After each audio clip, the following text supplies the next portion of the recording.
Jacqueline ஒரு game விளையாடுறாங்க பாரு. இந்த ஃபுல் ஷோல ஒருத்தர் தேவைன்னா அது உனக்கு மட்டும் தான் ஒரு தொண்ணு தேவை. இங்க வோட் கவுண்ட் இருக்கா, அங்க போயிட்டு ஒருத்தருது, இங்க வோட் கவுண்ட் எங்க. ஹாய் ஹலோ எல்லாருக்கும் வணக்கம் and welcome back to our channel. இப்போ பிக் பாஸ் வீட்டுக்குள்ளே பார்த்தீங்கன்னா நம்மளுடைய சுனிதா அண்ட் வர்ஷினி இவங்க ரெண்டு பேருமே உள்ளே வராங்க. ஏற்கனவே சுனிதாவை பற்றி நம்ம எல்லாருக்கும் ரொம்ப நல்லா தெரியும். ரொம்ப ஓப்பனாக போல்டாக பேசக்கூடியவங்க. அவங்களுக்கு சொல்லியா கொடுக்கணும், உள்ளே வந்த உடனே சும்மா வச்சு செய்கிறாங்க.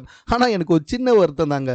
எப்போவுமே இதுக்கு முன்னாடி பழைய எக்ஸ் கண்டஸ்டன்ஸ்லாம் உள்ளே வந்தாங்கன்னா உள்ளே இருக்க கண்டஸ்டன்ட் எல்லாமே ரொம்ப சந்தோஷப்படுவாங்க, ஹாப்பியாக இருப்பாங்க.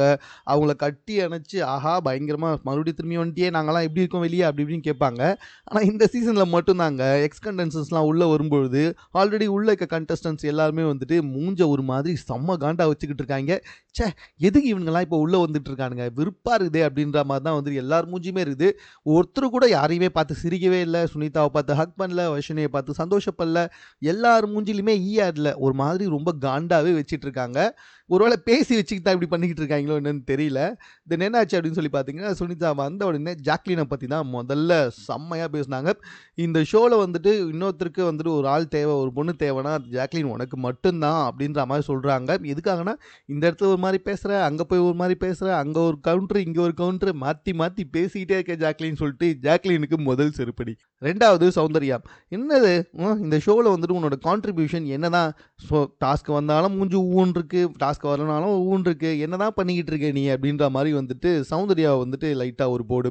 அதுக்கப்புறமா தான் விஷாலை வந்துட்டு செம்மையாக பண்ணாங்க. என்னடா நீ ட்ரையாங்கல் ட்ரை பண்ணிட்டு இருக்கியா அப்படின்ற மாதிரி வந்துட்டு சொன்னாங்க. எனக்கும் ஃபர்ஸ்ட் அது புரியல, அதுக்கப்புறமா தான் தெரியுது. உள்ளே வந்துட்டு தனியாக கூப்பிட்டு வச்சு நம்ம விஷால் கிட்ட பேசிக்கிட்டு இருக்காங்க. என்னடா இந்த பக்கத்தில் வந்து மோந்திரம் வருது, அந்த பக்கம் இருந்து லாக்கெட் வருது, என்னென்னவோ வந்துக்கிட்டு இருக்கே உனக்கு அப்படின்ற மாதிரி கேட்குறாங்க. ஸோ அப்போ தான் எனக்கே புரிஞ்சுது, ஏன்னா 3 பேர் லவ் பண்ண ட்ரை பண்ணியா அப்படின்ற மாதிரி வந்துட்டு கேட்டுட்டு இருக்காங்க. ஆனால் 3 பேரா அப்படின்ற மாதிரி தான் டவுட்டாக இருந்துச்சு. எனக்கு தர்ஷிகா, அதுக்கப்புறமா வந்துட்டு அன்ஷிதா, இன்னொருத்தர் யார் அப்படின்றது எனக்கு புரியல. பட் ஆனால் 3 பேரா அப்படின்ற மாதிரி வந்துட்டு அவங்க சொல்லிட்டு இருந்தாங்க. ட்ரையாங்கல்னா 3 பேர் தானே, இல்லைனா ஓகே இவரோட சேர்த்து 3 பேர் போல் அப்படின்ற மாதிரி தான் இருக்குது.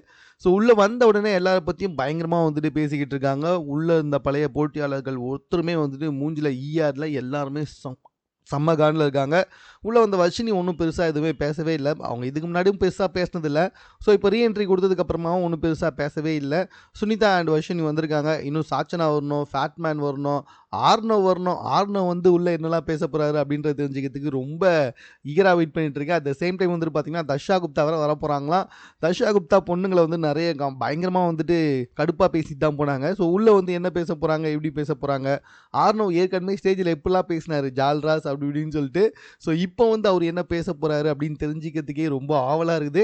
At the same time X contestants உள்ளே வரதுனால புது கண்டஸ்ட், அதாவது உள்ளே இருக்க பழைய கண்டஸ்டன்ஸ்லாம் செம்ம காண்டில் தான் இருக்காங்களே தவிர்த்துட்டு கொஞ்சம் கூட அவங்க சந்தோஷத்தை வெளிப்படுத்தவே இல்லை. முதல்ல அவங்களுக்கு சந்தோஷமே இல்லை, இருந்தால் தானே வெளிப்படுத்துறதுக்கு. ஸோ செம்ம காண்டில் உட்காந்துக்கிட்டு இருக்காங்க.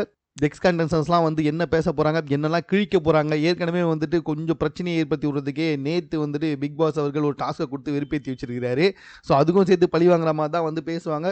ஸோ லெட்ஸ் சி, மேலும் இது போன்ற செய்திகளுடன் கூட தெரிந்து கொள்வதற்கு நம்ம சென்னை சேனல் சப்ஸ்கிரைப் பண்ணுங்கள். இது குறித்து உங்களுடைய கருத்துக்கள் எதுவாக இருந்தாலும் கமெண்ட்டில் நீங்கள் பதிவு செய்யலாம்.